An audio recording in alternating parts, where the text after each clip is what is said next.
Good morning friends. आज मैं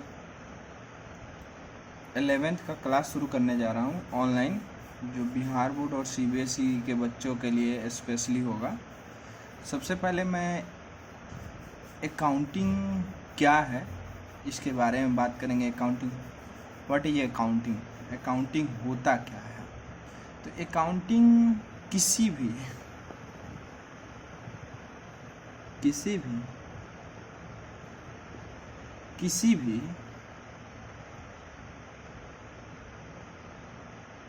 किसी भी बिजनेस के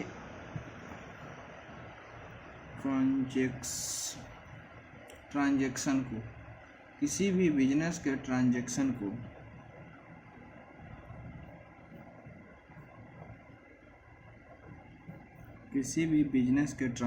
को किसी भी बिजनेस के ट्रांजैक्शन को किसी, यहाँ पे कह सकते हैं फाइनेंशियल ट्रांजैक्शन,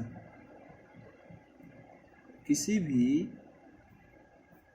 भी बिजनेस के फाइनेंशियल ट्रांजैक्शन को जब पार्टिकुलर किसी बुक में रिकॉर्ड करते हैं।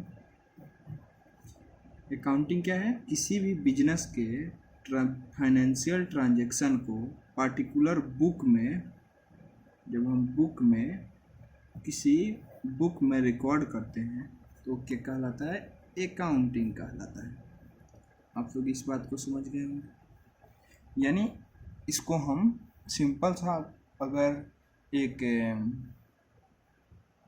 डिफिनेशन बनाना चाहें तो क्या हो जाएगा कि the system of recording and summarising of business and financial transaction and analysing and verifying and reporting result also the principal procedure of system studies.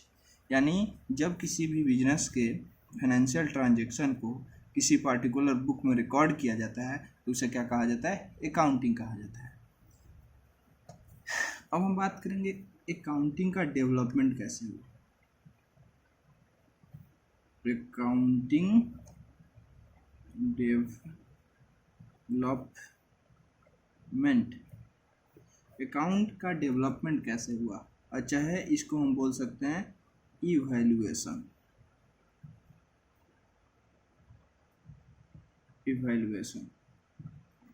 Accounting के डेवलपमेंट और इवैल्यूएशन के बारे में बात करेंगे। तो आपको पता है, जैसे हम अकाउंटिंग का डिफिनेशन बताए हैं कि फाइनेंशियल ट्रांजैक्शन इट्स मीन रुपया पैसा। फाइनेंशियल ट्रांजैक्शन मीन्स क्या होता है भाई? रुपया पैसा, जो किसी भी देश की करेंसी हो सकती है। रुपया हो सकता है, डॉलर हो सकता है, ये सब किसी भी तरह के ट्रांजैक्शन जहाँ पे फाइनेंशियल ट्रांजैक्शन है। तो जैसे कि अकाउंटिंग का डेवलपमेंट कैसे हुआ? जैसे जैसे हमारा विश्व ग्रोथ करने लगा, धीरे धीरे जैसे जैसे हमारा जो भी इवैल्यूएशन हुआ, धीरे धीरे मतलब जैसे जैसे ग्रोथ करने लगा तो बिजनेस ग्रोथ करने लगा। कोई भी पहले क्या था कि नॉर्मल सा क्या था कि छोटा बिजनेस होता था, लेन देन करने में कोई बड़ी समस्या नहीं होती। पर उस बिजनेस जैसे जैसे बढ़ना शुरू हुआ वैसे वैसे क्या हुआ, बहुत ज़्यादा कॉम्प्लिकेटेड हो गया। तो जब उसमें बहुत सारे मनी आने लगे तो उसका हिसाब किताब रखना बहुत सारी परेशानी होने लगी। तो उस समय एक हमारे इटली के बहुत बड़े मैथमेटिशियन थे, यानी वो बहुत बड़े मैथमेटिशियन थे जिनका नाम था लुकास पैसिओली। इनका नाम क्या था? Lucas Pacioli. बहुत बड़े मैथमेटिशियन थे। उन्होंने देखा कि अब बहुत ज़्यादा बिजनेस में जो भी ट्रांजैक्शन हो रहा है बहुत सारे कॉम्प्लिकेटेड है। तो उन्होंने ही सबसे पहले अकाउंटिंग का कॉन्सेप्ट डेवलप किया।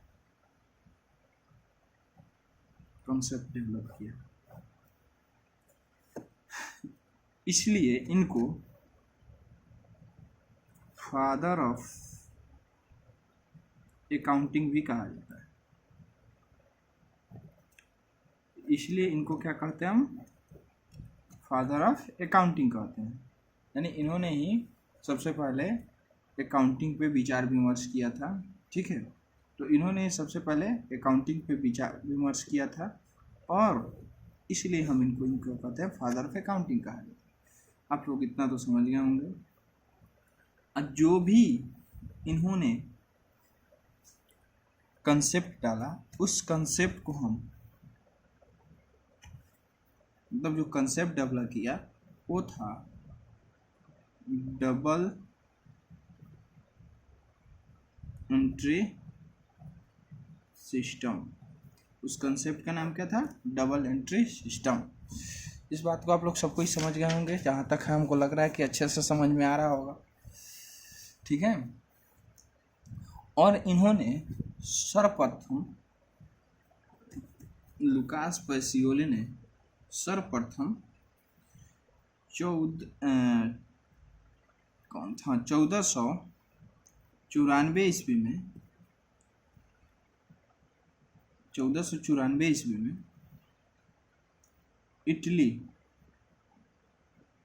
इटली में एक पुस्तक लिखी जिसका नाम था सुमा डे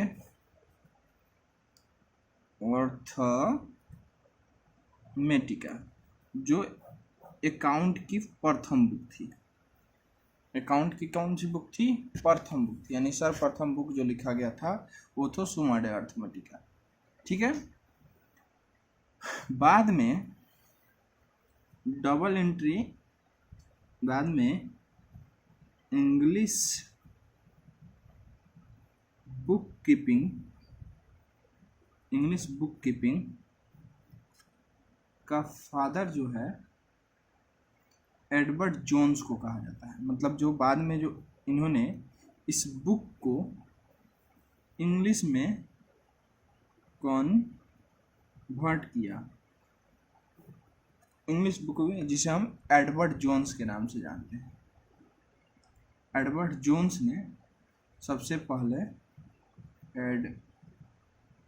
एडवर्ड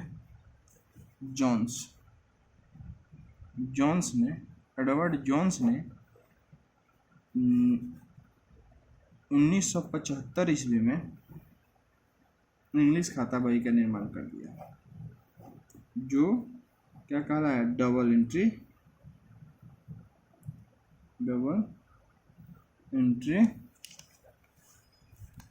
सिस्टम कहलाया, ठीक है। आज के क्लास में इतना ही, फिर आगे बात करेंगे।